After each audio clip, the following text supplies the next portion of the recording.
Keluarga merupakan unit terkecil dalam masyarakat yang berdasarkan tipenya terbagi atas dua, yaitu keluarga bati yang terdiri atas ayah, ibu, dan anak-anak, atau biasa disebut dengan keluarga kecil, nuclear family, dan extended family, keluarga luas. Keluarga menjadi salah satu lembaga sosial yang paling mendasar dan penting dalam kehidupan manusia. Dalam konteks sosiologi, tidak hanya dipahami sebagai hubungan biologis antara ayah, ibu, dan anak-anak, tetapi juga sebagai sistem sosial yang memiliki fungsi, struktur, dan dinamika tersendiri.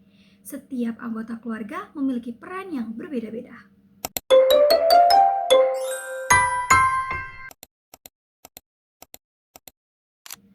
Assalamualaikum warahmatullahi wabarakatuh.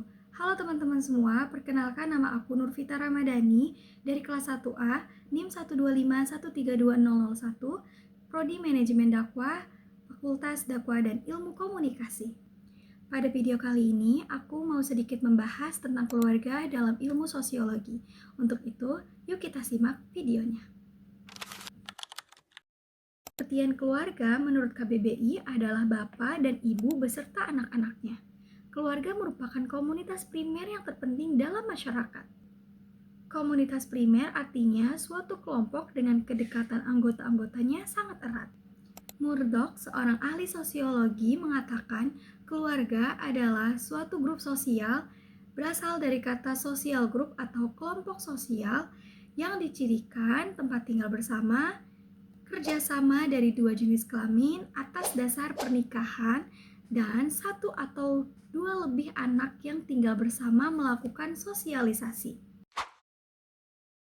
Misalnya, keluarga Pak Budi terdiri dari ayah, ibu, dan dua anak. Mereka tinggal bersama, saling menyayangi, dan saling membantu. Ayah bekerja untuk memenuhi kebutuhan keluarga, ibu mengurus rumah dan mendidik anak, sedangkan anak belajar dan membantu orang tua di rumah. Lalu, bagaimana terbentuknya keluarga? Keluarga tidak hanya terbentuk karena hubungan biologis, tetapi juga terbentuk karena adanya hubungan atau ikatan sosial dan budaya yang diakui oleh masyarakat. Nah, secara sosiologis, terbentuknya keluarga dapat dijelaskan melalui beberapa faktor berikut ini.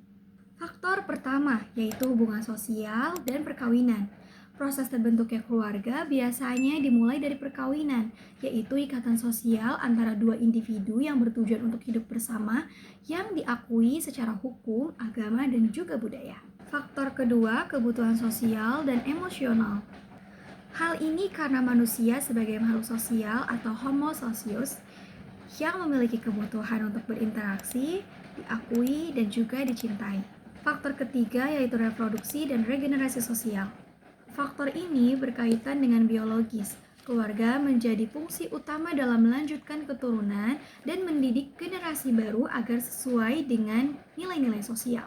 Faktor keempat yaitu pengaruh nilai dan norma sosial. Dari faktor ini, keluarga terbentuk dan diatur oleh norma sosial, adat istiadat, serta sistem hukum yang berlaku di masyarakat. Dan berbagai faktor lain seperti ekonomi, pertumbuhan sosial, dan dinamika keluarga turut mempengaruhi terbentuknya keluarga. Secara keseluruhan, sosiologi memandang keluarga bukan hanya hasil hubungan biologis, tetapi juga sebagai lembaga sosial yang terbentuk dari interaksi nilai, struktur, yang berkembang di masyarakat.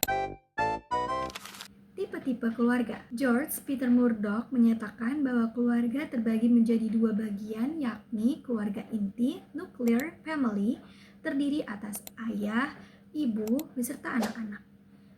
Dan extended family, keluarga luas yang terdiri atas keluarga inti ditambah kakek, nenek, paman, bibi, atau sepupu. Keluarga memiliki peran yang sangat penting bagi individu maupun sosial karena keluarga memiliki fungsi yang sangat berdampak pada norma atau aturan dalam diri individu dan masyarakat. Keluarga memiliki fungsi seperti pada aspek keagamaan, sosial budaya, perlindungan atau proteksi, reproduksi, sosialisasi dan pendidikan, fungsi ekonomi, maupun pembinaan lingkungan. Adapun para ahli yang lain mengatakan ada 3 fungsi keluarga. Yang pertama, mengurus kebutuhan material.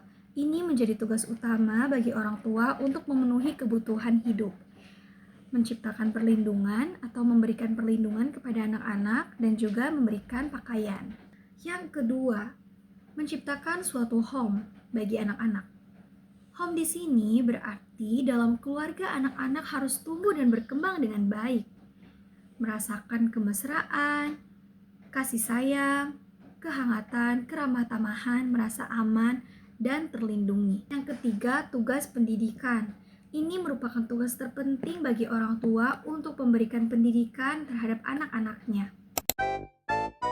Keluarga merupakan unit terkecil dalam masyarakat yang memiliki dua tipe berdasarkan strukturnya, yaitu nuclear family, keluarga inti, dan extended family, yaitu keluarga luas.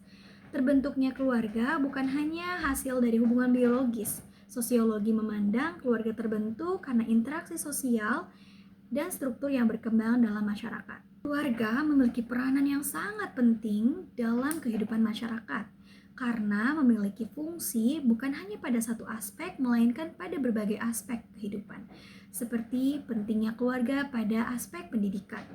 Orang tua memiliki tanggung jawab penting untuk memberikan pendidikan kepada anak-anaknya sehingga memiliki karakter yang sesuai dengan nilai-nilai sosial. Agar sesuai dengan fungsinya, keluarga haruslah menciptakan suatu home bagi anak-anak, agar anak-anak merasa tumbuh dan berkembang dan merasakan kemesraan, kasih sayang, merasa aman, merasa dicintai, dihargai, dan merasa dilindungi. Oke teman-teman, itu tadi sedikit penjelasan yang bisa aku sampaikan, semoga bisa menambah wawasan. Mohon maaf apabila terdapat banyak kesalahan. Sekian video dari aku. Sampai jumpa lagi. Wassalamualaikum warahmatullahi wabarakatuh. Bye bye. Annyeong.